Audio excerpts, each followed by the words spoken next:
Monsieur le ministre, votre complicité avec les plus riches a assez duré.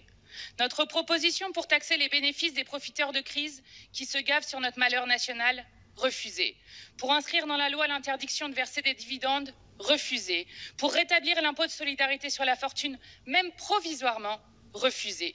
La semaine dernière, Bruno Le Maire déclarait même qu'il s'agissait de pure démagogie. Une démagogie qui nous coûte quand même 4,5 milliards d'euros par an. Le pire, c'est que votre bienveillance avec les rapaces ne paie pas. Sanofi, que vous avez arrosé de crédits d'impôt recherche et de CICE à hauteur d'1 milliard d'euros, et dont 80% des revenus en France proviennent de la sécurité sociale, nous dit privilégier les États-Unis en cas de découverte d'un vaccin contre le Covid-19. Le président s'en émeut. Après tous ces efforts déployés depuis 3 ans pour donner toujours plus à ceux qui ont déjà, il s'étonne que le laboratoire Sanofi ne fasse pas un geste. Ce que vous ne saisissez pas, c'est que les transnationales n'ont qu'une seule patrie, l'argent. Votre souplesse et vos courbettes n'ont fait que renforcer leur pouvoir de nuisance. À tout moment, crise sanitaire ou pas, elles choisiront la voie du profit plutôt que celle de l'intérêt général humain.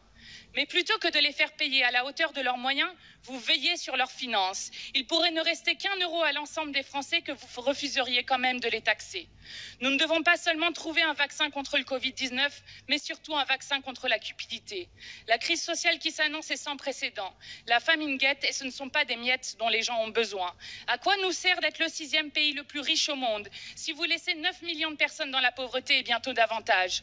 Donnez-vous les moyens de faire face à la crise sociale en cherchant l'argent là où il est, dans la poche des actionnaires, dans la caisse des GAFA, dans les paradis fiscaux. C'est là que se trouvent les milliards que vous laissez filer chaque année.